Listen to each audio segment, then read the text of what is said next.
Welcome to the Guyver Geek YouTube channel. I'm your host, Donavon Thompson, aka the Guyver Geek. And guys, thank you so much again for tuning in for another episode of Guyver Legends. And if you haven't noticed already, we have a very special guest with us today, Mr. Tom Fahn, the voice of Sho Fukamachi. Yeah, I think it was so high it peaked a little bit. So I'm not sure I got it all. So lower it a little bit down for everybody. There you go. Yeah, it's so loud. Well, I've been in Guyver pregame, knowing I was going to do this today. Perfect. And that's what everybody asked me about at these conventions. But go ahead, I don't want to. No, you're fine. No, I'm super excited that you're here, talking on the channel, talking to all the fans. I've told a few of our guests now. This was like a thing I started, I guess, last fall, just to kind of compile things onto one place for myself. And nothing. No, yeah. You've got the shirt. You're ready to talk Guyver today, and I'm ready to let all the fans know what's up. And you got the merchandise too. I've got one thing right here. I got from Mr. Oh, Yeah, that is yeah. awesome.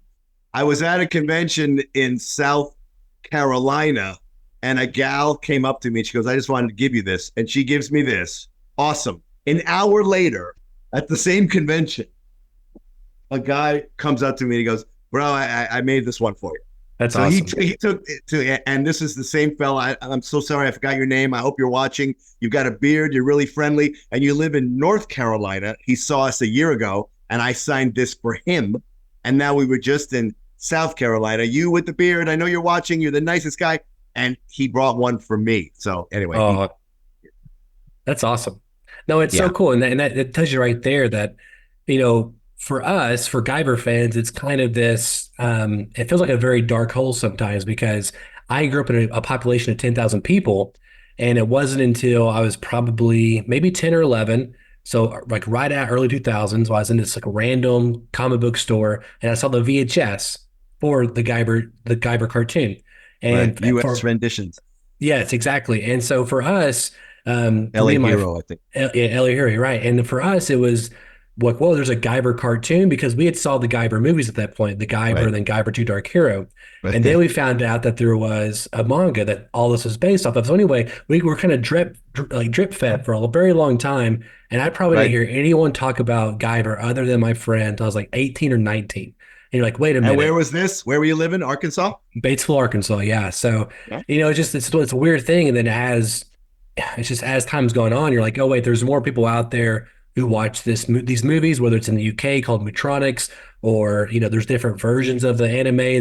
Anyway, it just kind of And like your this, like, cat, your cat who's in the background, is your yeah. cat an anime fan? That's what we want to know. She loves anime. She watches it all the time. Yeah, There we go. absolutely, absolutely. One's named Leia after Leia Organa, and the other one's Right. Gwen after Gwen Stacy. So Well, they're they're up to they're in the speed. background. They're pretty I adorable, man. know. Yeah, they like to be No, I mean, background extras. I was telling you before we started. Um, I'm Tom Fahn, my lovely wife Dorothy Fahn. We've been doing a lot of anime conventions. The fans know the last couple of years, and I have my stuff laid out. And I think I'm known for Agumon on Digimon, which is 100 light years away from Sho in so but Yeah. I have my stuff laid out. I got my Agumon, they can look, they can buy whatever. I was on Ice Age 2. I died on Cowboy Bebop. I've got all kinds of things. And I had like maybe one Guyver thing because I love the Guyver. Yeah. That was the first one. First BO anime I did, and a bunch of us did.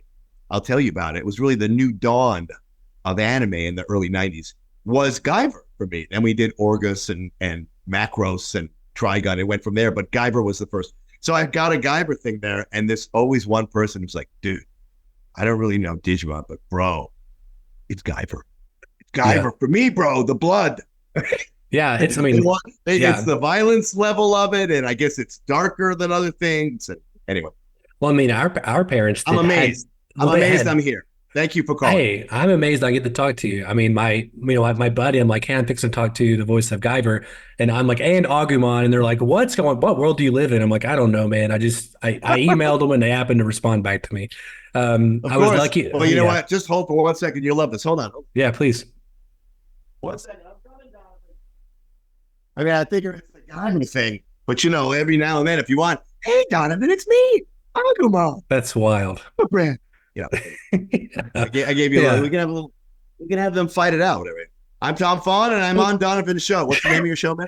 Is the Guyver Geek. Yeah. I'm on the Guyver Geek. It's me, Tom Fahn, Yeah. with Agumon. And No, that's a treat right there. I'm gonna clip that and use it forever on everything, actually. So well, please do. I I will say will. this to you and all your fans and everyone watching. I'm just an actor who goes in a booth and does what I do. I got to make it work no matter what. I'm out of the booth. They pay you a little money. You move on to the next thing. That we're talking about Guyver, I think it's 30 years later. Agumon's 25 years. It's fantastic.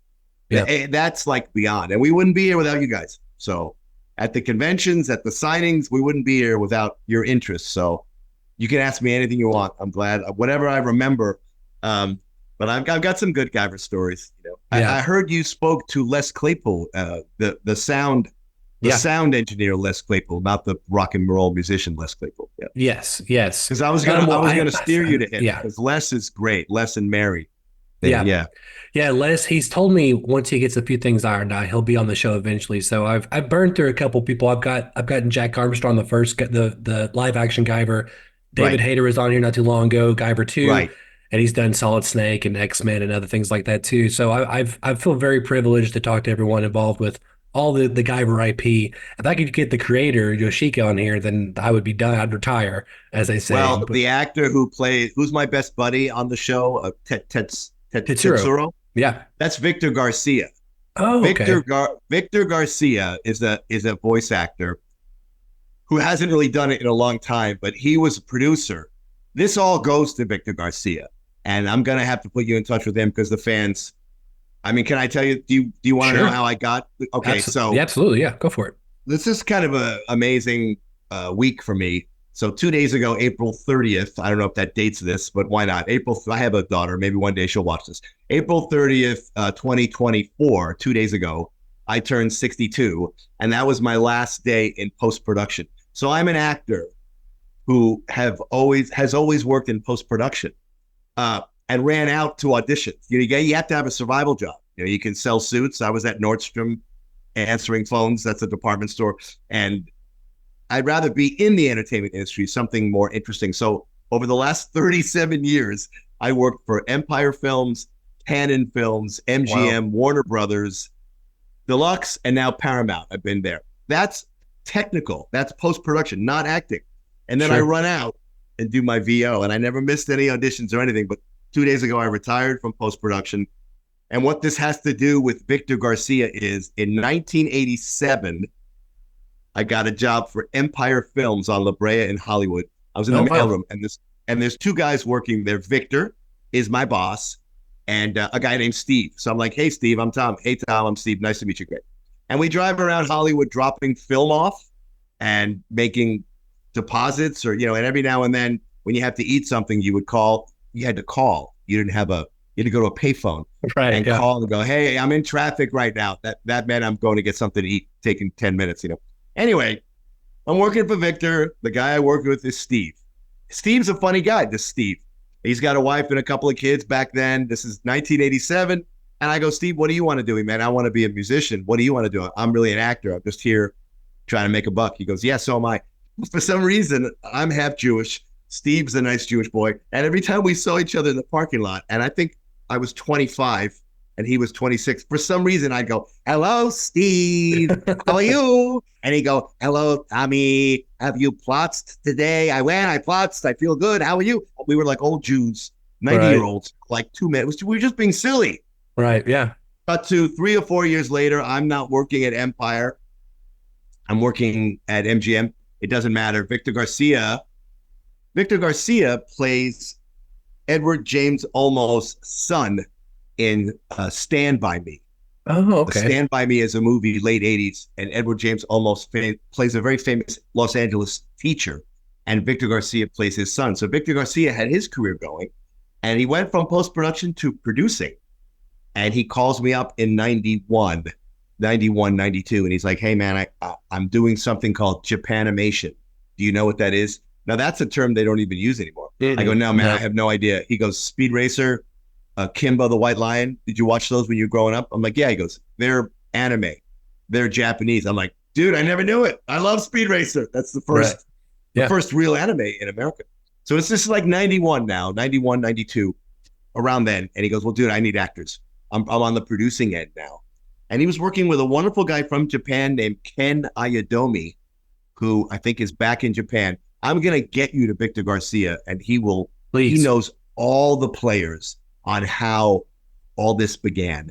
US renditions, LA Hero, and on our way to Magnitude 8, where Les Claypool recorded us. But anyway, he goes, I need actors. I need you. I need your wife, Dorothy. I need your sister, Melissa. I need your brother, Jonathan. So if you notice on the credits, there's a lot of Fahn family A lot of members fun back family in the members. day on Guyver and Orgus and Macros, especially. And I got my buddy Dan Loger. I got my friend Mimi Davies. Victor Garcia did some voices. And a lot of those people haven't done a lot of voices since then. But Victor Garcia plays my buddy Tetsuro. And he's also the producer and the ringleader on getting us all together. So that was the beginning. And he calls Steve, who's Steve Bloom. Right. Maybe I didn't bring that point home. The Right. Steve in the parking lot, hello, Tommy, hello, Stevie, is Steve Bloom, who is like the most phenomenal voice actor ever and the nicest guy in the world. Yeah. He wanted to be a musician at that point. I mean, Wow. he's gone on beyond anime. He just never stopped working, and he's the nicest guy. And his birthday the other day was the 29th of April, Oh, wow. and mine was the 30th. So I texted him on the 29th, and I said, I'm doing a happy birthday, and I'm doing a Guyver podcast. And then the next day, he sends me a happy birthday, and he goes, show them the good stuff. Oh, good. Oh, go. That's But awesome. anyway, that was the beginning, and we recorded at a place called the Cave.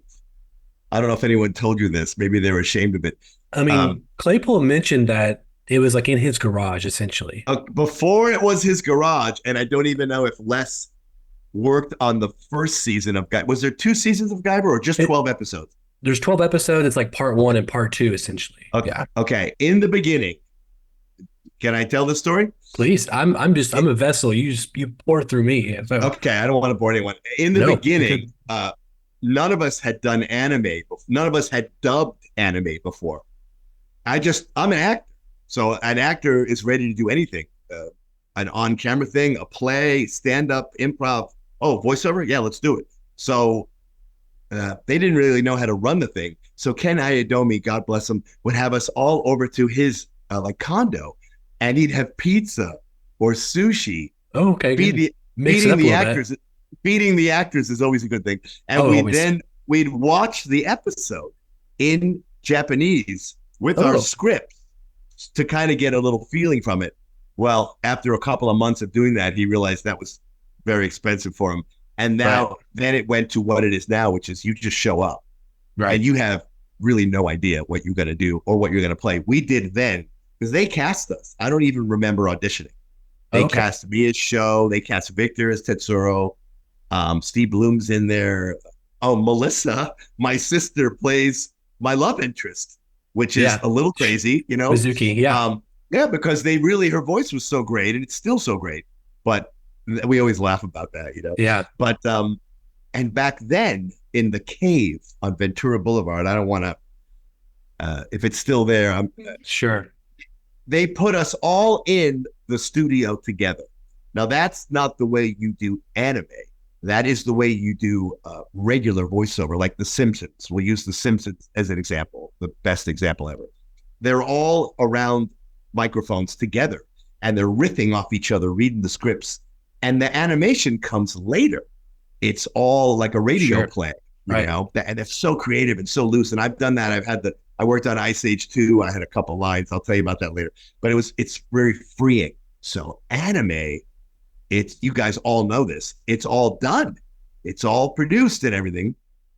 You got headphones, and the script is laid out. Now the script was a paper script then. Now it's all an iPad, you know. The world of recording anime has changed. This is like the beginning. This is like the beginning in 91, 92, 93, man.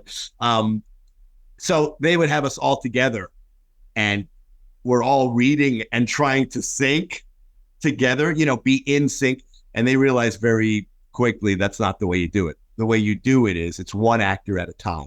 Right. For anime, you're not in the booth with the other actors. You have headphones on. You're watching the screen. There's time code numbers.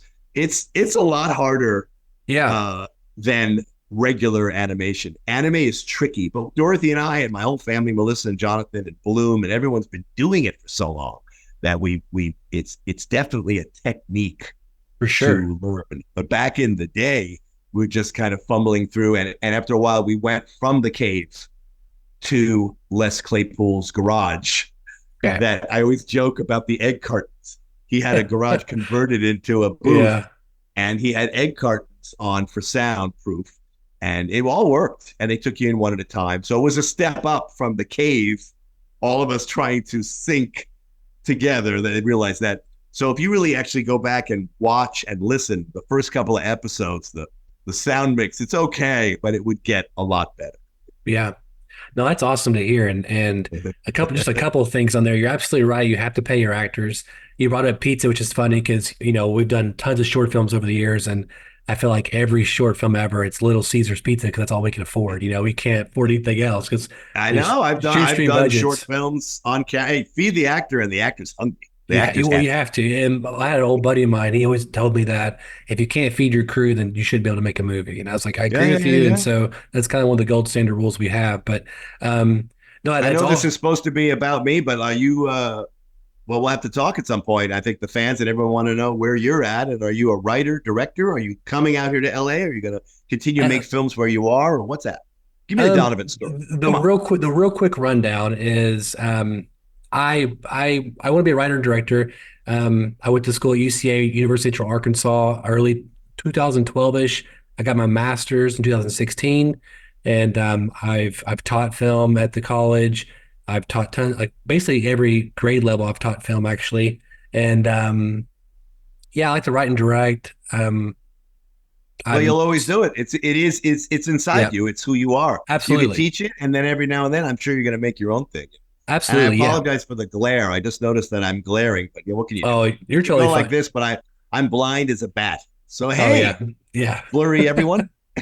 No, you're totally fine. I can always fix a little bit if I have to in the editing, which I'm not super worried about it. But yeah, I mean, and again, one of my big things was I try to learn everything above and below the line on the crew positions.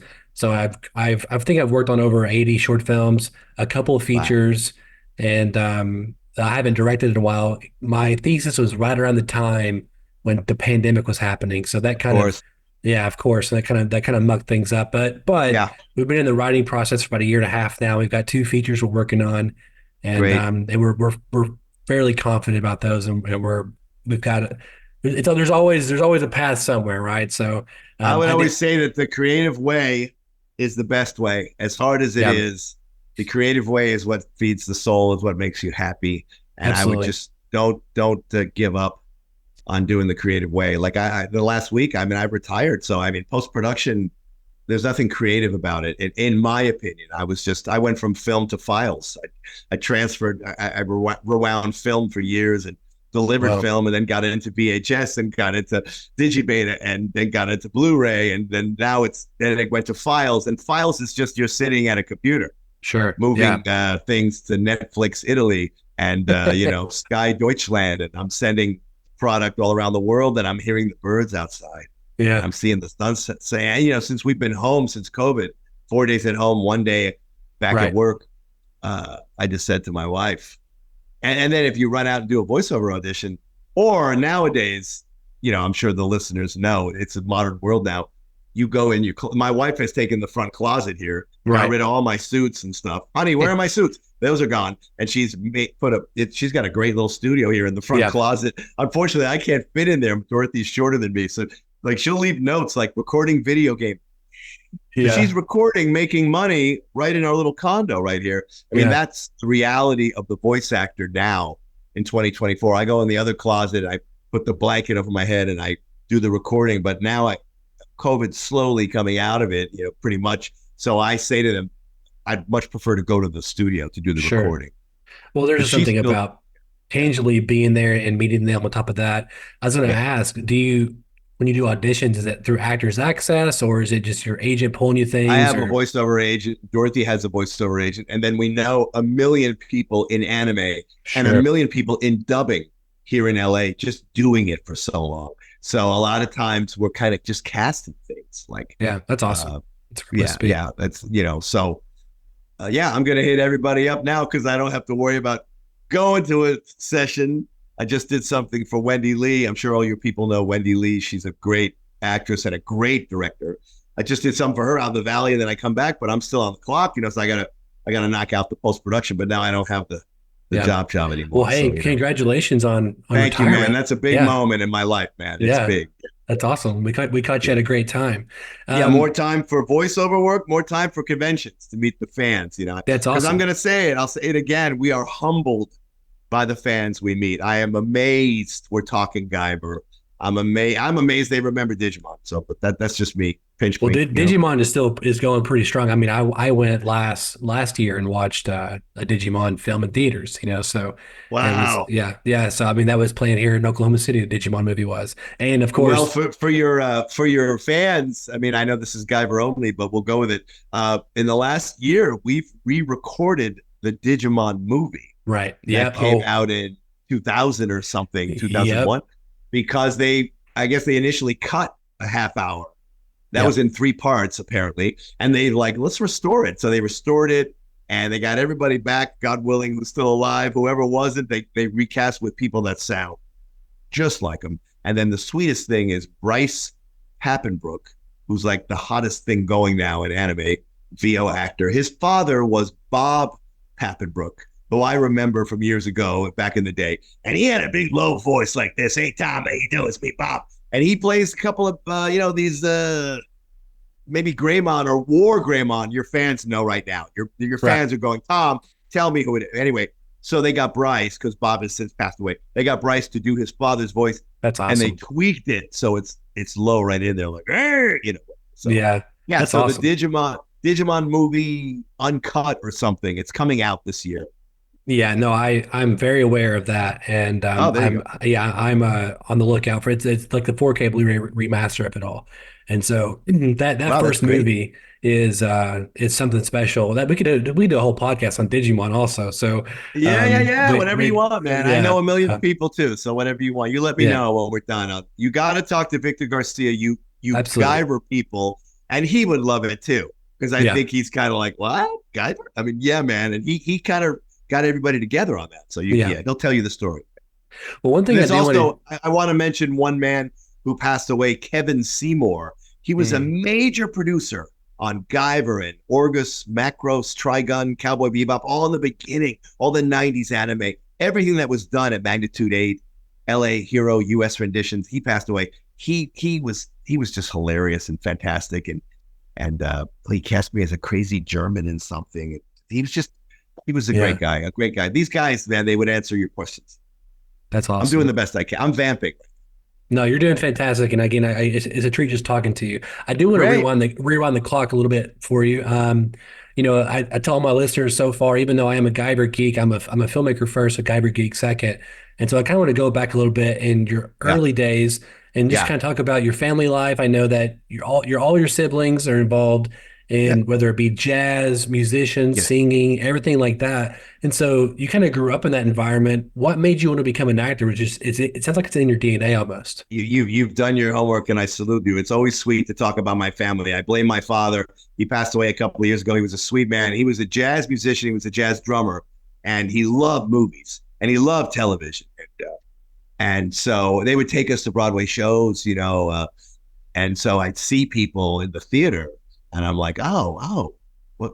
This is all make believe. This is like kids on a playground. Oh, this is great.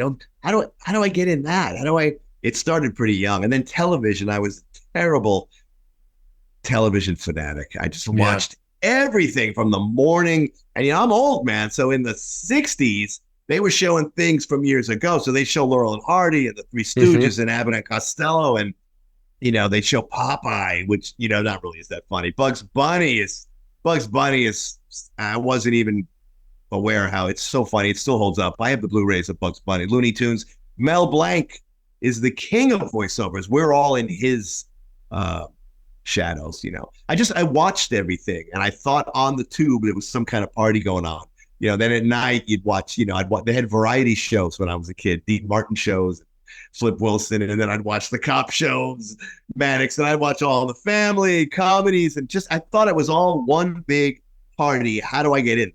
How do I get in that box? And then finally, someone told me it's acting. You be an actor. So I'm like, I want to be an actor. You know, I didn't know I wanted to do voiceover. I just wanted to act. You know, so it started young, doing school plays, and one teacher wrote something really encouraging in my yearbook. You know, you're a kid, you're a geek. I was the geek of geek. I'm still the geek of geeks, and to have an English teacher who taught junior high, that's what I called it. It's middle school. I was in the school play, and I had a part in it. He wrote in my yearbook, "It's amazing what you remember in life. Your presence on stage is electrifying." Now, I don't know if a geeky Tommy Fahn at like 13, 14 had any stage presence, but I did play this one part, and it did well. And he just to get that encouragement. I can't say enough about encouragement. I mean, for Sure. any of us in life, for any of us, I don't know if I know you're married. You and your wife had anniversary. Happy anniversary. I don't Thank know if you you. have kids. If you ever do have kids, it's all about encouragement. That's Absolutely. what someone did to me, what my parents did to me, and you know, yeah, my parents just said, "Do what you're going to do to make you happy." And my older brother was a trumpet player, and then he found his way to trombone. Now he's a valve trombone player Okay. and slide, and his wife is a bass player. I like to do what the instrument is. I'm doing mine right now. Yeah. So my brother Mike and his wife Mary Ann live in New York, and he plays jazz, and she does all the Broadway shows. She's currently playing bass in Water for Elephants, which is a show on Broadway. My Yeah. little brother Jonathan is an amazing actor, writer, director, funny voice actor. He was on his biggest thing was on Naruto. He played God, he'll be so mad at me. I don't know Naruto, but your fans do. My brother Jonathan thought he did this kind of Clint Eastwood. Hey, what's going on? He played the father to this Okay. big character in Naruto, and he had a great arc. Then I think he got killed along the way. But and he's done a lot. He was on all these. He's on Guyver. He's on everything, and he writes and directs, and he's a wonderful director. His wife Jenny is a great actress touring in a one-woman show right now. And yeah, the whole family. My sister Melissa. You all know Melissa. She was on Cowboy Bebop, and she was on what's the cult favorite show? Bleach. Invader Zim. Oh, She's there's on him. Invader Okay. Zim, you Okay. know. So she does the conventions with groups of Cowboy Bebop and stuff. And I used to drive her to dance class. She's a tap dancer. She made it all the way to Broadway. My sister Melissa Wow. Fahn was in Wicked, original Oh, cast. wow. That's And she's on awesome. the soundtrack. And her husband Joel's a drummer. And so and my wife Dorothy is Dorothy Fahn, you know, Dorothy Elias Fahn. She's, you know, Conan on Naruto and Millie on Trigun. So yeah, I mean, that's what I wanted to do. And most of my friends to this day are actors, or maybe they're not actors, but they were at one point. Because I think when you are an actor, or you are a musician, or you are a filmmaker, you always will be. I agree. Even if you're not doing it, it's the way you see the world. You know, it's the way it's who you are. It's in you. But yeah, 100%. it was in me, I guess. So, yeah. I'm sorry to go on so long. No, you're told. I love hearing it. And just to kind of piggyback off that, so my family was all percussionists. My mom, my dad, my Oh, little brother, me, and my first ever like band, like marching competition, whatever yeah. was Wicked. So we did Wicked Oh, in like you played 2007. wicked music. We played Oh, Wicked that's music, yeah, great. and we went to Chicago and saw Wicked and like for a band trip. So a little connection there. But Well, just to kind of, my dad, much like me, my dad played jazz on the weekends because mm, when the kids started to come along, he realized he's got to get a real gig, and he worked in radio in New York. okay, So, and then worked in television, more in the behind the scenes, television syndication, selling the product, and then on the weekend he was always drumming. You know, yeah. so for me, I worked in post production during the week, and I ran out to do my. So we all my brother Jonathan works for UCLA Film Archives. He's a film Oh, archivist, but wow, he's an actor, writer, and director. I mean, that's yeah, he just directed a show, a funny, hilarious show here in LA. So yeah, the arts is where it's at because it makes us happiest. But I was going to tell you, when I was a kid, my dad once played like a 4th of July show in Huntington, Long Island, New York. That's where we were. It was like a 4th of July and all Dixieland music and it's all over and we're all clapping. I'm so happy. I'm proud of my father, right? And then he starts waving us up on stage because he needs people to help carry the drums out. Of course. So Yeah. we were his crew. So I'm holding the hi-hat and I'm looking out at the audience and I'm like, oh, this is nice. Oh, I bet. It's nice to be up here on the stage. Yeah, yeah. But Yeah. we were his drum crew and we all drum to this day. Do you still drum? Yeah. Some I don't do set so much. I still Right. have a pad for like sextets and that kind of stuff. Right. So And um dashboard in the car, dashboard. I was drumming a minute ago and my 2-year-old was like drumming with me a second ago. So yeah. Oh, you have kids. Okay. Yeah. Yep. I have 3 stepchildren. Yeah. And so That's fantastic. yep. They're all, Encouragement, my brother. yeah. Encouragement is the key. That's it. Yeah, they're great. And the little one, 2-year-old, he's all about Guyver also. So he if he sees Guyver, he'll say Guyver. He knows 100% what that is. He doesn't watch the show just It's a yet. little violent, but I will not Yeah, judge your yeah, parenting. yeah. Well, he doesn't watch the show, but he sees the I've been doing the Guyver stuff the last 6 7 months now. So he's very familiar with the character. So Well, he knows you what know he what's knows what funny is collectibles are and you're so funny. You said he doesn't watch it. Well, me as a voiceover actor, I don't usually watch the anime. I've watched a couple of things along the way. And now as we go to these conventions, I feel I should watch a little more because they're asking about episode 8. And I'm like, oh my God. And so I got to know what's going on. So today for you and for the fans, I kind of went online to just kind of follow through and everything. And I'm like, oh, I remember a lot of this. Yeah, yeah, yeah. But yeah. it's 30 years ago now. Yeah. No, it's been a while. Yeah, well, yeah, I'm 31, so yeah, I'm Yeah, I'm I'm as old as yeah. it's just classic that we're talking about it. I love it. It Yeah. must hold some kind of people must love it. It must have some resonance. Yeah, there's a couple of things. I think one of them is that, like you said, the violence of it all, of course, that it kind of makes it a little taboo, makes it a little sexy because of that. Right. And at the same time, though, I mean, it's still some really heavy themes. There's things about, but I mean, we can just kind of jump into it a little bit here. Yeah. Sho's character is one of tragedy in a Yeah. bunch. I mean, like this is forced upon him. It's not something he's looking for. He doesn't want to be a hero. And it's also not really it's not like being Iron Man or Spider-Man where it's glamorous. It's a Right. lot of death and destruction Yeah. and it feels painful at times. Of course, Right. the famous scream, and You want to get into the screams now? I do. Because Oh yeah, I want to. Yeah, let's talk about it. there's a even though this was the beginning of a rebirth of anime in America in the early 90s. There are certain things we did back then that they still do now, which is if you're an actor and you've got a session where you have to scream, they save it for the end of the session. Sure. So they get your dialogue throughout the thing and whatever. And a lot with Sho, they don't tell you where the character's going.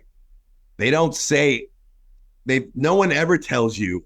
We don't ask, and no one ever tells you where it's going. You just show up, no pun intended, and I'm going to play Sho. I know I'm that guy.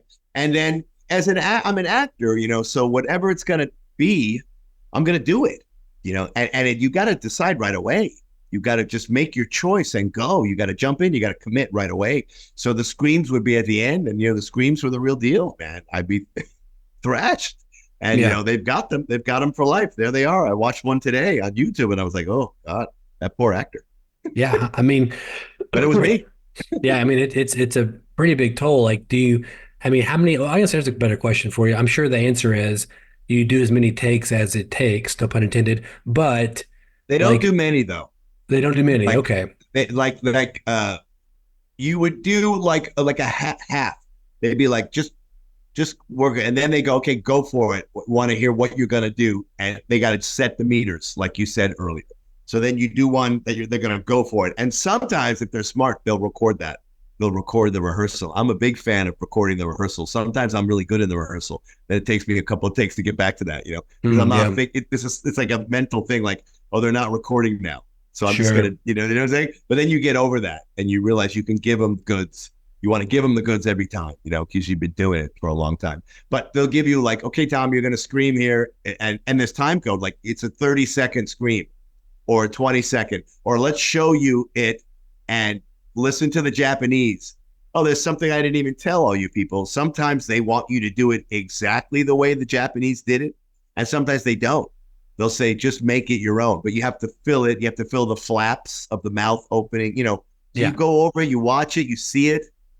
Um, that's why years later, when I did voices on Mighty Morphin Power Rangers, I would play a couple of bad guys. And the best part about that was they had masks on, Sure. so Yeah. you didn't have to worry about syncing.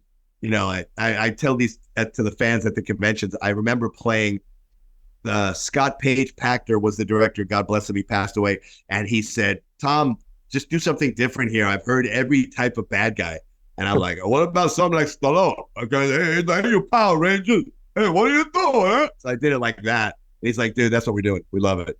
And That's awesome. My buddy Dan Logé did it as Arnold Schwarzenegger. So on one Yeah. episode, Stallone and Arnold get the crap beat out of you Yeah. totally Power Rangers. Come on, about.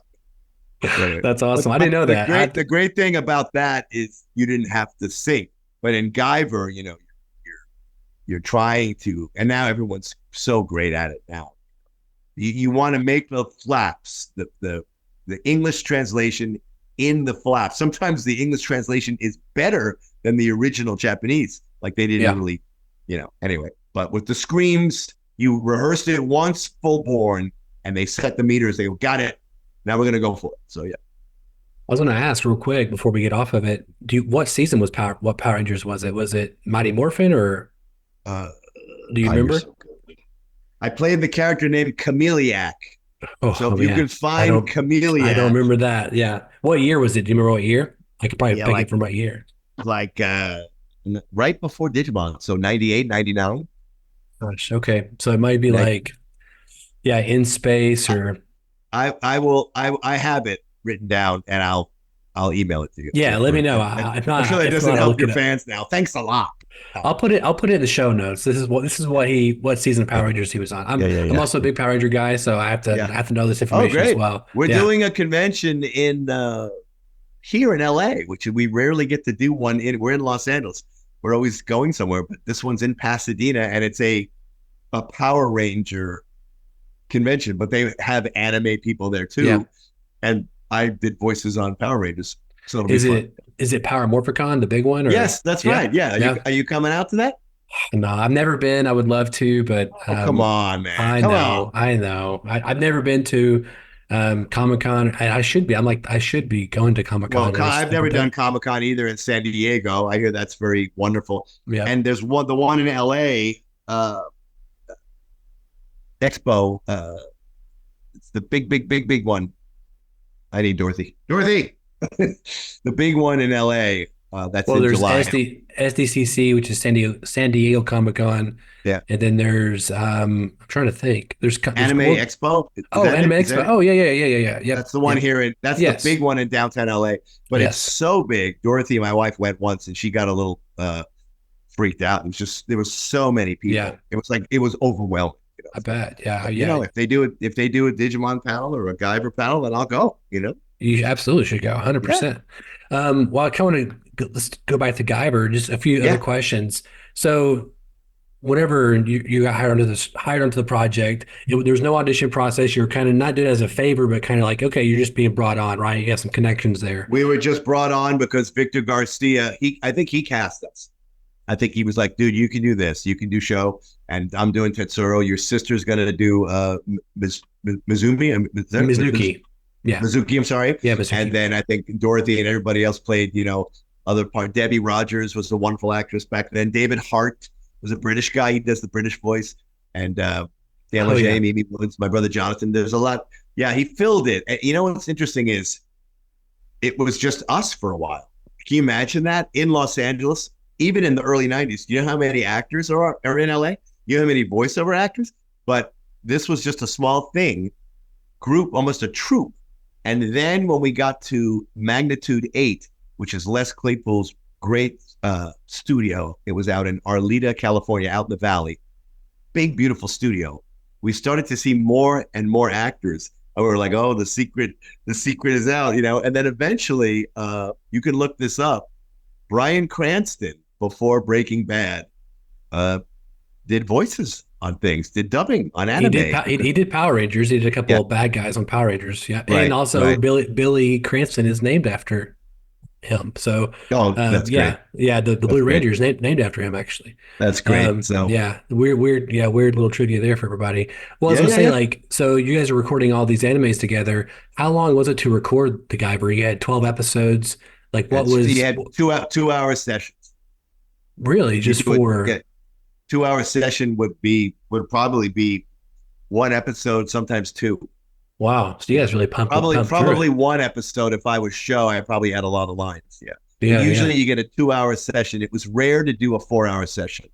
A 4 hour session happens nowadays, but it's rare because you really thrash yourself. yeah. Yeah. And I think it was Guyver, if I remember, they were like 11-1 or 1-3, those kind of sessions. Yeah. Wow. Well, It took them a while to figure it out, to get the rhythm going on it. And then they were like, oh, okay. And I think we might have re-recorded some Guyver stuff from the cave, no disrespect to the cave, at Les Claypool's home studio, because he was listening and mixed and yeah.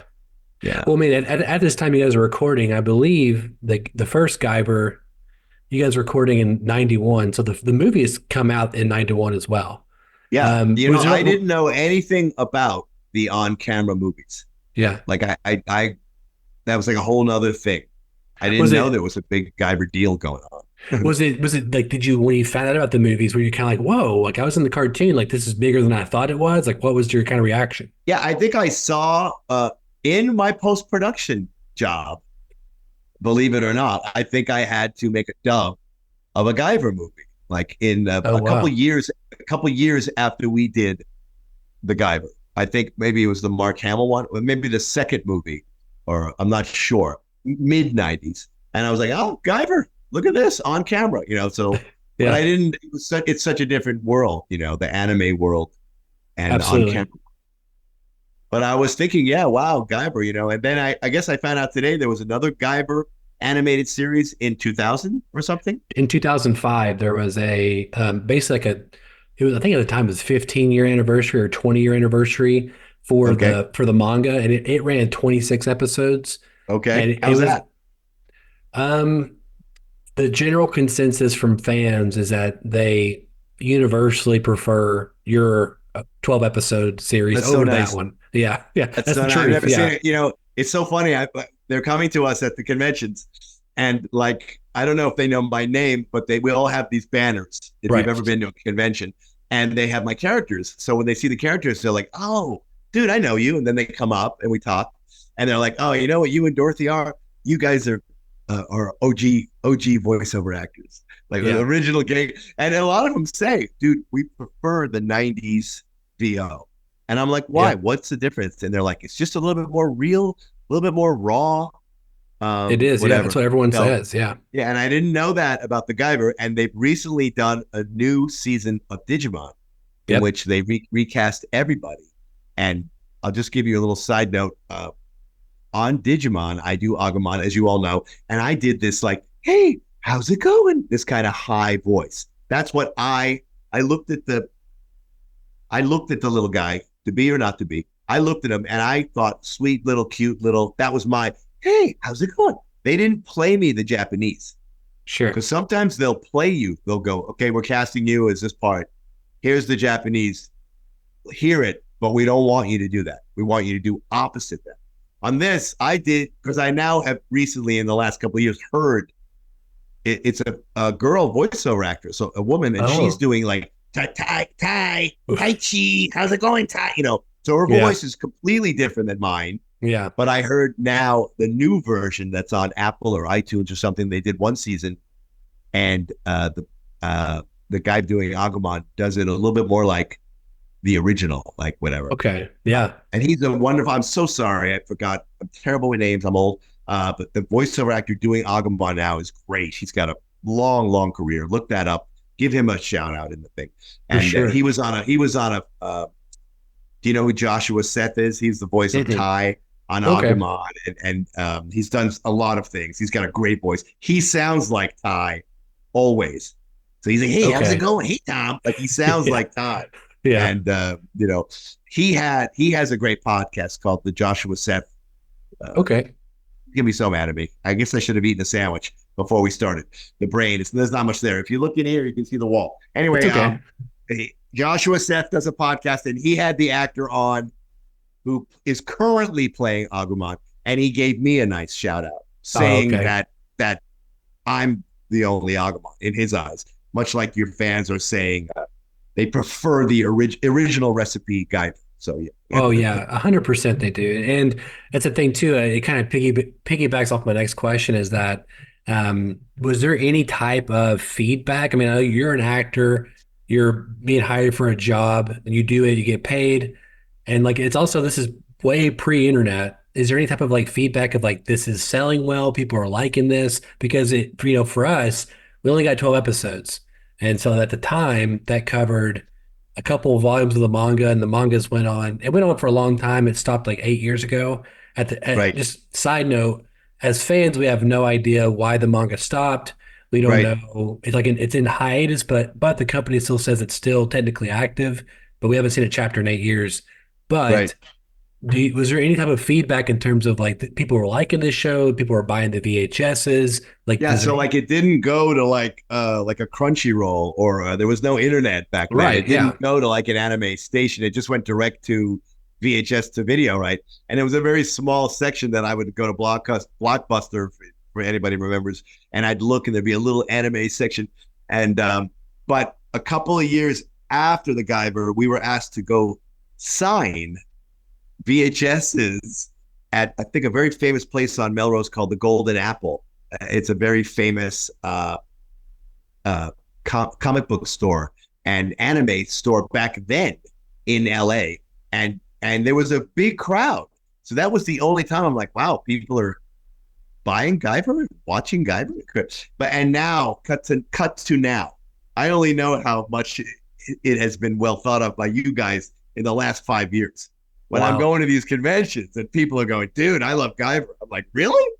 Yeah. How'd you watch it? They go, dude, I have my VHS. Sign it. I'm like, let's do it. I mean, so I'm really hearing now how popular it is, and only today did I look up that the series stopped, and they want more. Everybody wants more.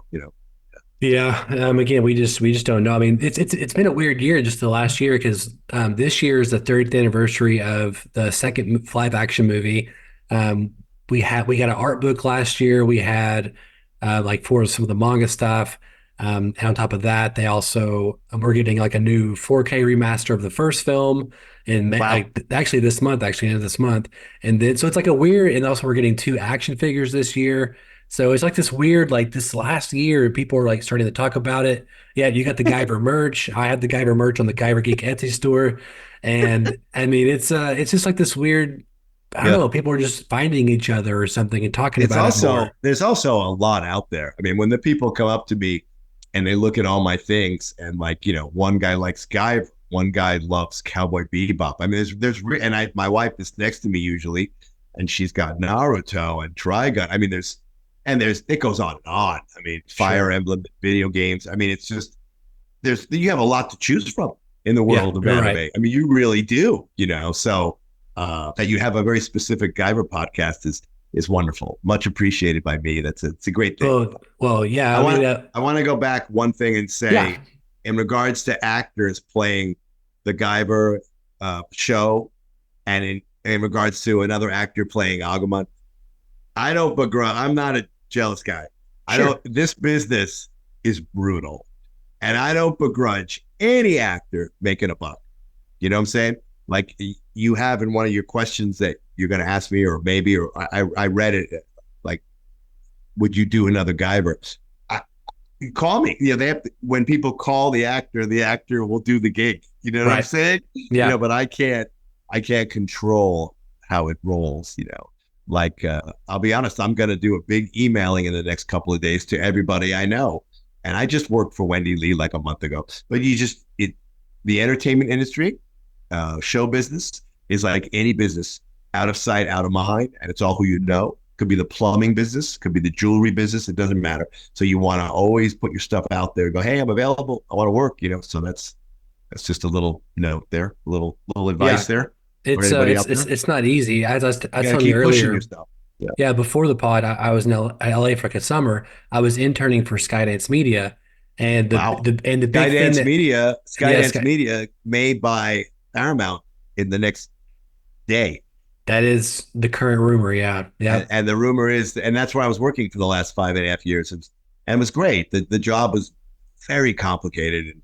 But I held my own. I've been at it for so long. But yep. the best part of the job for me as an actor working a technical job in post production and a lover of movies my whole life and TV was just being on the Paramount lot. The Paramount Hmm. lot in Hollywood It's is a special. classic 100 Yeah, year lot. It's like a college campus. If any of you have ever been on a movie studio lot or taken a tour, those are still great. It's great. And I had my Paramount badge, so I would just like wander in. Hey, what are you doing? yeah. What are you shooting? What are you making? You know, and yeah. That's So, awesome. but that's the rumor that keep up with your Skydance people. Maybe you'll be a Paramount employee one day, my friend Donovan. Maybe, yeah. I haven't talked to him in a little bit. Again, the pandemic kind of like it mucked everything up, but I said that to Hey, say that drop him a note. You drop him a note, man. Out of sight, out of mind. Just drop a note. yep, I got to. I've got to reach out Yeah. to him. Um, Nothing to lose in life, man. You oh got yeah, yeah, nothing of to course. lose in life. Yeah, Yeah. Well, I was got to gonna go say for it. the thing I learned out there more than anything was that all these people, whether they were a lawyer or like an accounting lawyer, they were just someone who was at a film festival in France. They had all these like there was no set path. They all just kind of ended up at Skydance at that particular time. And it was Right. just, you know what I'm saying? It's like everyone is like, how do you do it? How do you break in? It's like, well, just I think two main ways is don't be an asshole, even though you can Yeah. sometimes still be successful, but don't be an asshole and just show up. Like show up and on time and just Yeah. work your ass off, So That's that's it. Work your ass off and don't and yeah. be a nice person, man. I mean, Yeah. that's the golden rule, man. You give, you're gonna get back. You know, I mean, hey, knock wood. I worked for 37 years in post production. You know, and when I lost the gig maybe once or twice because companies went under, and I got one. I was lucky enough to get one back pretty quickly. So Yeah. you just and that's nothing I ever wanted. All I ever wanted to be was an actor. You know, Right. Yeah. but I didn't miss an audition, so I didn't miss out on anything. You know, That's awesome. I yeah, do want to kind of throw you some fan questions real quick. yeah. I So love it. we do have Stephen Story from Scotland, and we read what he says. He says, "Hey, Stephen Story from Scotland. There was so much emotion from that Guyver screen that it was always gave me goosebumps. Was there any talks of continuing the original anime back in the day? If so, did you know of any of their plans? They left it wide open for continuation. So what made them stop? We kind of touched upon that a little bit, but again, Steven, I don't really know, but I'll say this to you. Scotland! there we go. Perfect. I love it. I don't know, Steven, but like I said, I'll if they make him again, I'll go with them for what maybe Victor Garcia can shed some light on why Yeah. and whatever they were given is what we voiced. And Right. then we moved on, I believe, to Orgus. And then we moved on to Macros. Yeah. And then we just kept moving on like a troop of us. But I think thank you, there's a Steve. lot of potential in the property, and I wish someone like, well, hey, it's just someone. There's going to be some fan out there, some executive who just for some reason loves it and Yeah, pitches their ass off with it and convinces somebody to give them money because at the moment it just feels yeah, like again, I think it's super unique, and I mean, it's basically like Iron Man, like a rated R Iron Man, right, right. way before Iron Man was popular, And So, when I was a kid, and I'm so old, I'm like 117. They had a show on TV called Gigantor. I don't know if oh any of you yeah, guys. yeah, I think Gigantor might have been Japanese based as well. I'm it not may have sure. been. Yeah, it may have That's been. Yeah. crazy. Andrew Parrish from Birmingham, Alabama. Hello, Love it. Tom. Andrew Parrish from Birmingham, Alabama. Really enjoyed your voice acting on Bio Booster Armor Guyver. If Guyver ever got another revival or continuation as an anime, would you be open to returning to voice Sho Love it. Fukamachi I mean, again? do I sound? I mean, how old are you? I'm 31. Yeah. So I'm double you. I'm Yeah. 62, but I was 31 when I was recording. And Okay. and Show is supposed to be a high school student. So I think Yes. I didn't go Agumon, but I think I just tried to keep him kind of young and kind of friendly. Hey man, what's Yeah. going on? Yeah, I just tried to keep it like that. Yeah, yeah. Yeah. And I don't Yeah. usually read for like I had an audition the other day. The agent Vanessa Gilbert, the greatest of the great from RSA, who you wrote, she sent me something and she said she's so great. There's like 5 parts, and she goes, "Stay in your lane." That's what she tells the voice actors. Meaning, I'm Yeah. 62, so there was a high school part, and I said to my wife Dorothy, "What do you think?" She goes, "Yeah, you're not reading that." Like, okay, Yeah. Yeah. but an actor always feels he can do anything. Yeah. Well, just You real know, quick, piggybacking off that, whenever you do record, do you do any post work on your own VO? Like, do you like make it a particular waveform? Do you like do some noise do you reduction? know that I'm the guy who worked in post, right? Right. I'm the guy. I'm supposedly the technical one. Well, my wife hooked me up with the most basic. All I got to do is change the audio level when Sure. I'm recording it if I'm going to scream, and that's basically it. And I send an MP3. But Okay. she's got the complicated stuff in the closet here, and she's the whiz. And I'm like, look at you're the one who should have been in post production. I was sitting Right. there struggling for 37 years, you know. But yeah, but she's got a way more. She's even recorded, like I said, here, and it's all been waves, stuff like that. Yeah. Yeah, yeah, I've been in a few booths and like I've done a few ADR sessions with actors, whatever, and it's pretty fun, especially when you get yeah. a really good booth, a really good like soundproof area, and it Oh yeah. just yeah, it's super fun. You Um, know, I did a VO on God of War, mm, and I got the audition, and I booked it. The audition is what I did, and this is what it was for all you video game people. That's it. yeah, Did that about an hour and a perfect. half. I Different levels, recognize it. Yeah, different levels of whatever, whatever, up and down, whatever. yeah. And I come home, and my daughter, she's in college now, but she was a little girl then. She goes, "Daddy, what voice did you do?" And I went, she goes, and you got paid for that? I'm like, yeah.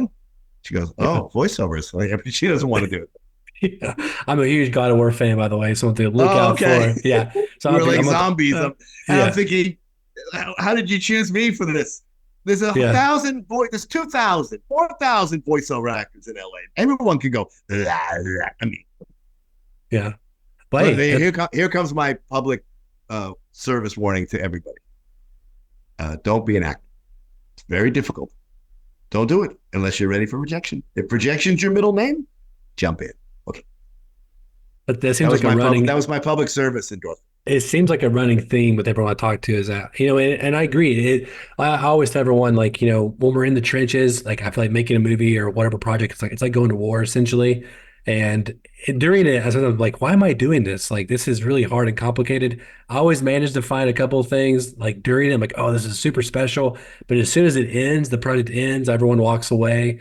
You've been there for 12-hour days, whatever. I'm like, man, I wish I was back. I wish I was doing it already Well, again. because if it was, let me tell you something, Donovan Thompson.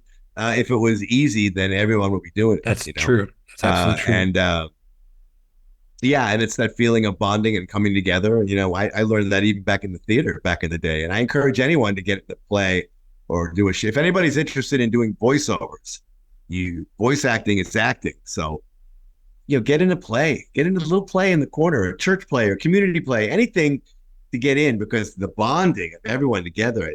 My daughter didn't ever want to be on stage. She wanted to be in the crew. So Mm, she said the crew is where the real fun's happening. So she would be okay. backstage bringing the stuff in and she loved it. But there's something about working on something, a film, piece of music, anything together with people. And then when you're all that work and when it's all done, then you miss it. Yeah. VO is a really, you show up and you don't know what you're doing. I played a psycho on JoJo. Hmm. JoJo's, Bizarre geez, Adventures. yeah, that is really Yeah. bizarre. That show, it's beyond Yeah. bizarre. And I show up and they go, "You're gonna be a psycho today." I'm like, okay, great. So like, they show me the character. It's insane, and then he's just does all these horrific things, and I'm like, okay.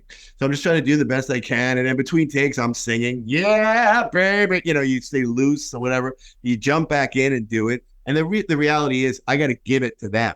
They got to record it. Just let them get it out of me. Then it's done. Then I have a death scene at the end, and they play the stuff back, and I'm like, you know what? That's pretty good. That's a pretty good actor. Not bad. Yeah, I'm exhausted. And then when I get in the car, I have no idea what I did. It's just gone. It's gone as soon as I had people at conventions on that one. I don't remember. Was it good though? Did you Yeah. like it? Yeah. Did you like it? Yeah. Well, I was going to ask, is there a particular role that you would like to play in terms of like a type of character or a genre of character? I like funny stuff. I don't get to Yeah. play a lot. I like funny stuff. I was in Ice Age 2. I have two lines in Ice Age 2. 10 minutes in, Jay Leno is drowning a little turtle, and I'm the turtle. And I say, I can smell the ocean. So that's a broad character. I like Right. doing that. I'm big. You can see me. Hello. I mean, I like doing that stuff. Yeah. It's kind of easy to me. It's fun. And an hour later in Ice Age 2, I played two parts.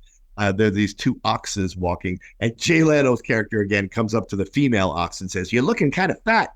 You need to lose some weight." And my wife says, "Oh my, I never." And I say, "Don't pay any attention to him, Vera. You're as thin as a twig." Yeah. Two lines, Ice Two Age 2. lines. And that's big, broad, fun animation. I mean, Right. I love that. I'd love to do that. On the opposite end, one of the best things best experience I ever had, and I don't think of them much. I go and do them and forget them, but I remember this one. It was Cowboy Bebop. It was episode 8, and I played this character, Rocco. If you watch Cowboy Bebop, you might know it. And he dies at the end of the episode. I'm sorry, I told you, spoiler, but I didn't know that when I'm doing it. And he's this young guy, and Steve Bloom is the main guy. And Steve Bloom wasn't there. It's just me. But I'm listening to him. He's already dubbed it, so I'm bouncing my lines off of his, and I'm trying to. You have to sync in line. Let me just back it up. An anime session, you're gonna hear three audio beeps, beep, beep, beep, and you're in on the fourth beep, the actor. The lines are written out. The time code is written out, the numbers. You're only going to go, sometimes they'll go, do 2 lines, whatever, go as far. If they have a monologue, sometimes it takes a little while to get it, the Pro Tools, to edit that, make it sweet, Back in the day, they didn't have Pro Tools. They had to nail it, And I go, now I say, can you slide it to the left? Can you slide the audio to the left or right? You know what I'm saying. I go, can you save my performance? Yeah. So Right. I did that Cowboy Bebop, and at the end he has a death scene, and he's been funny and Steve Bloom's character has been telling him you've got to be like water. You've got to be cool. Be like water. Very Bruce Lee. You've got to be like water, my friend. Be cool. And at the end, like I get shot. I have this death scene, and I say, I thought we could be friends. This like sweet little moment. I've never really done anything like that, but I'm an actor. I should be able to do it. And I did it. I didn't know if it was good or not. And Mary Elizabeth, the director, she's like, "Damn it, Tom Fahn, you made me cry. You got me teary-eyed, Tom Fahn." Yeah. So That's the that's dream. 100 years ago. And I just saw it recently. And Oh, I was wow. like, you know what? You know what? Pretty good. Not too bad, I huh? don't usually watch a lot of my stuff. I'm Right. not sitting around watching me. If you did a VO, I'd watch you. I'd listen to you. Oh, I well, don't thank really you. want to watch me. But I watched that because a fan had said to me, "Dude, you should watch it. You're good on it." So I was like, "All right." And that's in the show kind of area, because show's pretty serious and just a lot of screaming and yelling and fighting. There's a lot of fighting A lot in of Guyver. fighting in this show. Yeah. And then you got Agumon, it's a whole other thing. But Agumon does some fighting too. And Mhm. you have to kick ass with that kind of voice. It's kind of difficult. Yeah, I bet it is. Yeah. Well, you said something that I thought that was pretty interesting here. So, I've talked to a few people beforehand about film versus digital, right? So back in the days of film, actors really had to hit their marks. They really had to, there were every second the film was going through the canister, right? We're spending way more money than we are on digital. One thing that I kind of try to teach my students was that even though we're shooting digital now for the most part, still time is money. We still need things like the slate to go through quickly, and everyone needs to be on Yep. point. It kind of makes a structure, makes everybody kind of just more like into with what's happening. So Yeah. on the anime side, so anyway, my point was like OG actor has more discipline than maybe some of these Yeah. newer actors do. Have you seen that or heard that in the anime I, sphere? I Like, have I've heard that. I've been really? hearing that actually pretty often, Well, mainly from people at conventions. I don't hear that from like Bang Zoom or Studiopolis or the places we go to record. I don't hear that there because they're casting. Let's face it, I'm 62. I don't really sound like I don't know, a teen or a kid anymore. And but my wife and my sister Melissa are still playing. They can still do boys. They can still right. do the voice of boys because they can do hey man, what's going on? They can still Yeah. get there. But yeah, I mean, there's a lot. I guess just from doing it so long, we have a shared experience. The core of us, Wendy Lee and Richard Epcar and Michael Sorich and Dorothy and all the Fawns and all the actors working now, Jameson Price, we've all been at it for so long that we're bringing a certain way of doing it that someone who just has been doing it for the last 5 years, they wouldn't know. That doesn't mean they're not brilliant. Sure. Or they don't sound fantastic, Yeah. the way in what they're doing. They're getting the gig, so they must do something with it. But I can't, I am from my era. So if you like the 90s OG, that's just when I was doing it. So, Yeah. Well, I just think there's maybe some discipline that's being lost, whether it be on the filmmaking, like live action filmmaking side. yeah. And I was just curious about the voice acting too. There's more flexibility and freedom to try new things, and you can have that kind of that to get to play more essentially. But at the same time, I wonder if some specificity might be lost. But I don't Well, know. the directors I have are still the directors from years ago, Wendy Lee and stuff, and they are very specific on things. Right. And I'll let you know about something since you've worked with actors. Actors never want a line reading. If your audience knows, if you're acting in something and the director says, "Don't do it that way, do it this way," Right. and gives you the line, "Hey man, what's up?" An actor never wants to hear that. An actor wants to find their way to get to it. So and every director who's worth his salt knows not to do that. Right. But in anime, and I would say even in voiceover, I mean, if I don't have it, if I'm not giving it to what you like in like 3 or 4 takes, we've only got a 2-hour session, and I want to knock the work out. And it's not about me, and it's not about my ego. It's a job. I want to knock it out. So I'll say to Wendy Lee after 3 takes or whoever, Michael Sorich, I'll go, I'm not, just say it. Tell me how you want me to do it, and I'll do it. Right. And I'll go, okay. Hey man, what's up? Hey man, what is up? Okay, got it. Let's do it. Beep, beep, beep. Hey man, what is up? And I go, great. Moving on. Let's just knock it out. Let's just do it. But and now we're on directors. I'll just say this: some directors, I'll do a take, and they'll give me a note, and I don't really know what they're saying, but I'm like, okay. And it's like any business, you got to try. You have to get along with people. Sure. And if I don't know this director, I'm trying to do the job, and I'll do it again. He'll like, no, I'll do it this way, and I really don't get what he's getting. And he'll give me a note, and then I finally do it, and they go, great, man, loved it. And I did it exactly the way I did it on the first take. But sometimes directors, they want to direct. Right. And they want to know that they're the director. But I'm Sho from Guyver. I can't scream that enough, Donavon. I love hearing it. I do want to give you one more fan question. Chris Metcalf from the UK. Hello, Chris Metcalf from the UK. Guyver 89 OVA is one of the 3 OG animes that got me into the medium back in the 90s. So thank you for being a memorable part of my childhood as the voice for the main protagonist. Speaking of, in regard to the vocal performances, can I ask how hard was it to get to the screaming just right, as you have to do it a lot for nearly every episode? And they said here, most memorable being the first episode when the Guyver unit painfully attaches itself to Sho. Yeah, I mean, it's like we talked about. I mean, they saved it for the end of the session, and we've only got 2 hours. So I mean, I gotta get there. I gotta do it. It's like anything in life. If you don't do it 100%, you can tell in anything. Being a great, like I said, plumber, jeweler, anything you do, any job, you don't do it 100%. It's not really gonna be. And I'm an actor, and that's what I got to do. I didn't know I would do voiceover. I didn't know I would do anime, but I'm in it, and I got to do what Sho was going through, So the directors back then would have told me if it was not enough. So, it's best to go bigger and let them pull you back. And on this, he's being pulled to shreds. So it's like, right. You have water in the booth, and sometimes they'd have green apples. Do you know about the Granny Smith apples? So if I'm smacking. If I have a session where I'm reading dialogue, hey, and they hear, and they go, Tom, you're smacking. Have a bite of apple. And this is not just for me. This is the whole business. So everyone chews a little bite of apple, and you kind of either spit it out or you swallow the apple. The apple has something in there that loosens things up in the mouth, and you're not smacking anymore. Yeah, but mainly I survive on water. That's all I ever need in a session. Water to keep the voice going good.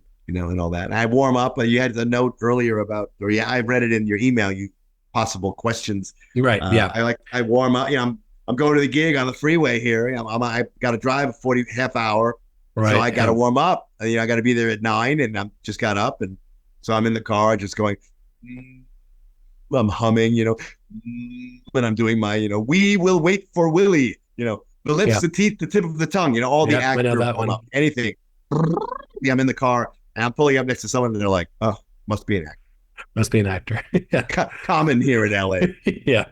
Yeah. I'm really happy that we're talking Guyver and there's been no distractions because sometimes Agumon, he likes to kind of get his way in there, but I'm Yeah. making sure that what the me Well, I and my appreciate it. me and my stream.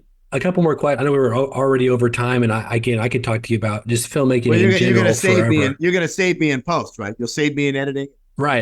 Yeah, absolutely. Yeah. I'll chop this bad boy up. No, everything we were saying we'll make the cut for sure. I will Oh make us wow, look and sound as pretty as possible though.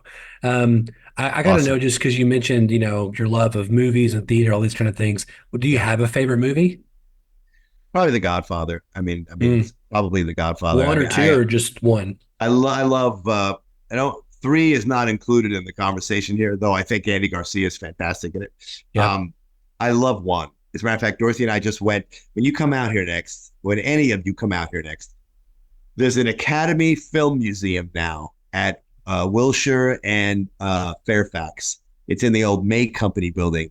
It is amazing. And right now there's a Godfather exhibit, props and stuff, Wow. which I saw months ago. But then because it's Marlon Brando's 100th birthday, they're showing Wow. all these Brando movies, and I haven't seen all of them. And but The Godfather was in 4K the other night, and it was the 50th anniversary print from 2 years ago that they showed on the Paramount lot. All my worlds are colliding, and I couldn't see it 2 years ago. So Dorothy and I went. She loves The Godfather, and Brando's daughter spoke Oh, before. wow. Um, but when you, for me, when I was a kid, there were two performances that made me want to be an actor. I was about 13, 14. You're getting to be a little impressionable. Al Pacino in Dog Day Afternoon. If you've ever seen that movie, it's a ride. It's a roller coaster on where his character goes. And he's supposedly the bad guy. He's the bank robber. But you're rooting for him, and it's all the way to the ending. I can't say enough about Dog Day Afternoon. Classic 70s, great era for movies. People watching right now, Dog Day Afternoon, Netflix, do what you got to do. And second, it was De Niro in Godfather 2, uh, playing young Vito Corleone, Right. playing him with such dignity, playing him with such, and when he was speaking Italian to his buddies in that one scene, I'll take care of everything. Half Italian, half English. I was just like, I was thinking to myself, I'm really like caught up in this. I'm really being moved by this. Oh my God, I want to do what he's doing to me. I want to do that to other people. Is that being an actor? How do I get to that? So then you study and you become a theater major in college and get in whatever you can get in. And you meet a cute brunette named Dorothy and you marry her in college. And then you get out of college and you move up to LA and try and pound the pavement and just make it happen. And I've done commercials. I've had a couple of lines on some TV shows, and I've worked mainly in voiceover. I've done theater. I did stand up for 10 years with a buddy, Dan Lorget. He's on Guyver. He plays a lot of parts of things. He's since moved to Reno, but he's a brilliant actor and just a brilliant voiceover. I went, Dan, Victor Garcia needs actors to do voiceover. Okay, I'm in. So that's the way it went. So, and he mops up in all the shows. He plays soldier number 3 or whatever. He just plays Right. all the roles. Everything. Yeah. So, but I just always want to be an actor, and that you, Donovan, even know anything I've done, and that maybe it's moved you or made you happy or made you sad or whatever. Awesome. No, I Love it. mean, yeah, just to kind of piggyback off that, yeah, I mean, the Guyver property particularly is it's hugely important to me and in my friends, and whether it be the movies, the anime that you're a part of, anything related to that, it's been a huge part of our lives, and even Digimon. I mean, like I can't tell you, just the last year, it's weird I'm talking to you. The last year, Digimon's been in my life more than it has the last 15 years. And and just even hearing your voice and those kind of things, it's very surreal to be on this end of it all. And I can speak for all the Guyver geeks. I can speak for all the Digimon fans out there. We really appreciate you taking the time to talk to us, answer our questions.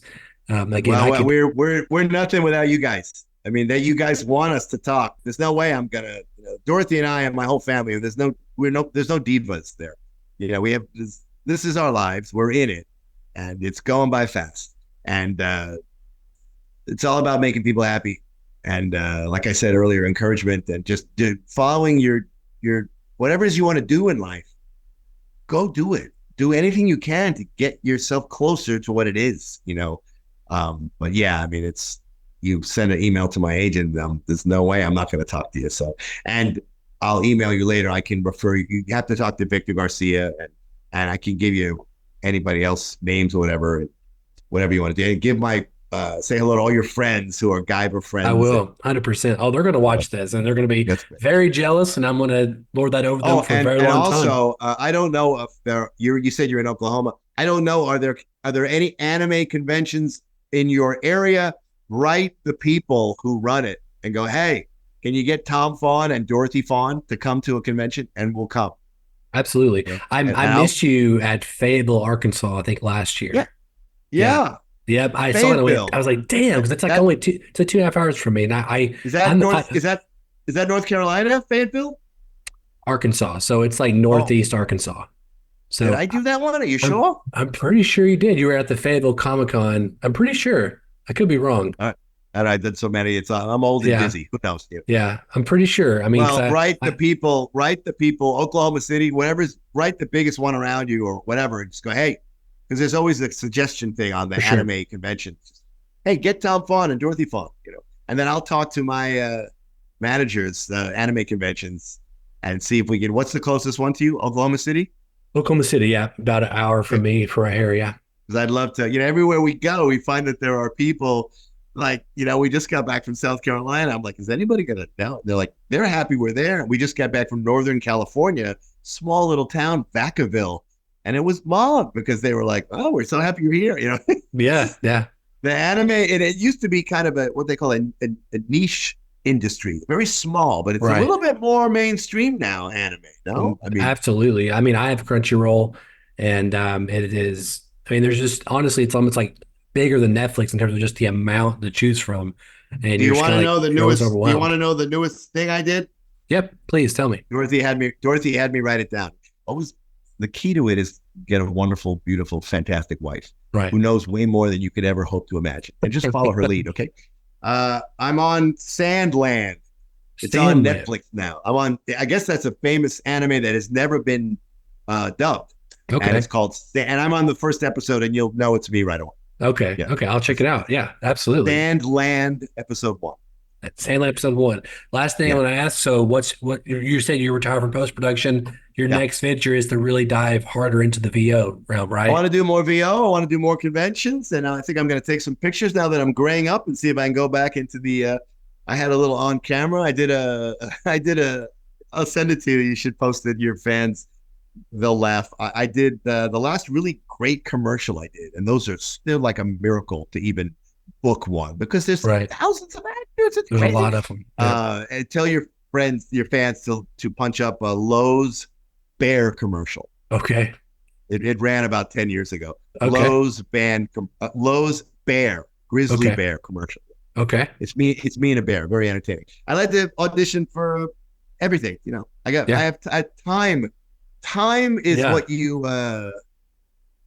Time is a gift. So let's see. The most valuable currency we have, 100%. And I also encourage you on your teaching, and I'd love to watch some of the short films you've done. Absolutely. We didn't even get to this, but my brother Jonathan and I wrote a feature film script, and to get interest, we shot like 10 minutes of it, and it's called Old Dogs, not the Old Dogs with Robin Williams and John Travolta. It's called Old Dogs, and it's a short film. And it won awards at a couple of festivals, and we got some great actors in it. It's 3 70-year-old guys who kind of get into trouble, and which you've seen before in a lot of things, but this was our take on it. Yeah. And we had John. All our lead actors have since passed away, but they were still glorious. John Saxon, who you all know from Enter the Dragon, and his face, he was older and he was so great. And Basil Hoffman is this guy with this sad sack face who's been in everything. and Larry Gelman, this little Jewish character guy. Hey guys. Anyway, we made this short film called Old Dogs. Okay. I'll send it to you. Yeah, And please we do. got Phil Lamar from Mad TV. Okay. We played softball with him for years. Phil Lamar gets his brains blown out in the backseat of Pulp Fiction, if you remember him. Yes, And yes. he's the bad guy in our movie, and he's just great. Wow. Yeah. So No, we've please dabbled. send it to We me. we've dabbled in screenwriting and short films, and my brother and I have a podcast. We're going to get it going again. It's you do everything you can because the creative way is just it just makes you happiest. These people, Absolutely. these people. I know we're going too long, but these people who get an acting gig, right? I'm going to use MASH as an example, and I'm sure you guys have ever watched the sitcom MASH. It was very popular. So there's a guy named Corporal Klinger is Jamie Farr, and he's the guy who wants to get out of the army because he's wearing a dress always. He's hoping to be thrown out for being crazy, but they never throw him out. And I was watching this brilliant film called Blackboard Jungle with I think Glenn Ford, Sidney Poitier, kids in New York in the early 50s. And I see this one face. I'm like, that's Jamie Farr from MASH. And the movie is like 1951, and MASH is like 1971. And if you Wow. follow the history of MASH, actors started to leave towards the end of the show. Well, Jamie Farr, man, he knows where his bread is buttered. He waited for 20 years to book a gig, and Yeah, he was the last guy on that show all the way to the end. And I bet he was. That's one it's of the tough. most watched finales of all time is MASH. Yeah, yeah. Yeah. Goodbye, farewell, and amen. I think. Yeah, Yep. that it's a brutal gig to be an actor. Man. So if you make a little money, if you got a little if you make people happy, that's okay with me. Yeah, That's awesome. Well, great. Tom, again, we could talk forever. I Yeah. know we're a little bit over time here. All Maybe right. we'll touch back again sometime in the future and just Yeah. pick a different topic or whatever. And I'm always down to talk filmmaking stuff, of course. And Yeah. I'm super excited. Maybe one day we'll work together. I think that'd be awesome. Oh, that would be And great. We got to get you out here, man. Or we'll come to Oklahoma and make a film there. What about that? that sounds great. Yeah, we're right now we're working on a feature version of my graduate thesis. It's Oh, called cool. Chrono. It's called Chronos, and it's basically the best way to describe it is Silence of the Lambs meets like Stand by Me. So it's a Holy crap. kind of age story in the early '90s. My Kids, that dad means you got kids getting in trouble. is getting in trouble on Yeah. bikes, and so my dad was Kronos, isn't Kronos the organization in Guyver? it. Well, yeah, it is actually. Yep, and maybe small connection there, maybe. I love But it. my dad's a Subtle. private investigator, so I grew Oh, up in all that kind of stuff, oh, my whole I mean, life. see, that's good. Then you're writing about what you know. Then that's great. Right. I'd love to read it, man. When it's done, I'd love to read it. Yeah, I'm really excited about it. I'm pretty proud of it so far. But Tom, thank you so much for being on here. And just real quick for everybody else, if you haven't already, subscribe to the channel, youtube.com/ at the Guyver Geek. We have everything Guyver from the anime, the movies, all remastered in 4K. And thank you everybody so far for supporting the channel. I feel very privileged to be able to a gateway from all you fans to talk to people like Tom, David Hayter, Jack Armstrong, Bruno Patrick. And it means a lot to me, Tom, that you take the time out to do this. I know you're very busy, and I'm so looking forward to seeing you book more things. I'm gonna be following you on all your social medias and any place where our fans can follow you. Well, you got two things. Number one, I wanted to do this last week with you, or the last 2 weeks. I was trying to fit it in, but now I'm retired, so I'm not so busy. So that's why my wife said to me, just do it after you retire and your Perfect. birthday and get all through that and start fresh with Donovan and the podcast. So great. But it's sad, and you're all going to be mad at me. And Joshua Seth again makes fun of me. I'm not on anything. So you tell me, what should I get on? My wife's on Um, everything. So if yeah, anybody needs me ever, well, you can find me on IMDb Pro. sure. All my information is there, and you can find my agent Vanessa at RSA. You can write me through Vanessa Gilbert at RSA Agency. You look it up in LA, and just write me in whatever, Yeah. and I'll write you back or whatever you want. But you can find me on that. But my wife is on everything, so people are always asking for me through my wife, and I'm like, you know what? That's good because I think that in the world now, make it a little bit harder to find me. You know what I'm saying? Sure. Yeah. Because Yeah. I don't want to be oversaturated. So apparently I'm not that. So. I got you. Yeah. So I mean, my life the last few years has been marketing. I'm Yeah. I'm the creative director of the Paint Treatment Centers of America in Arkansas.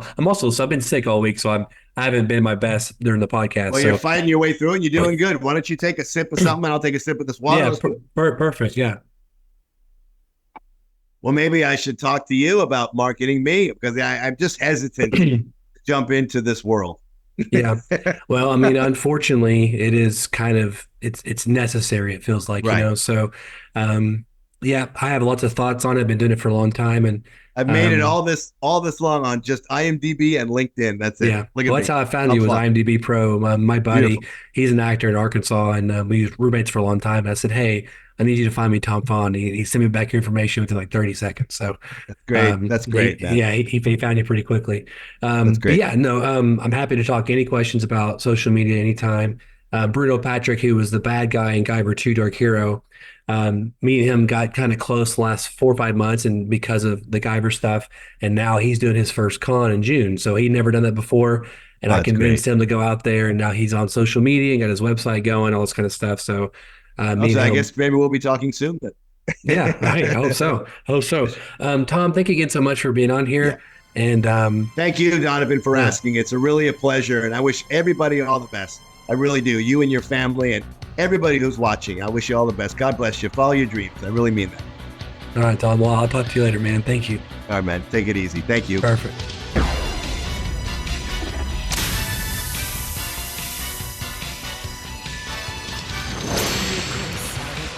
For more content like this, head over to youtube.com/@theguyvergeek for 4K remasters, retrospectives, behind the scenes, and more as we catalog the Guyver universe. Thank you so much for watching. Make sure to subscribe, and we'll see you next time.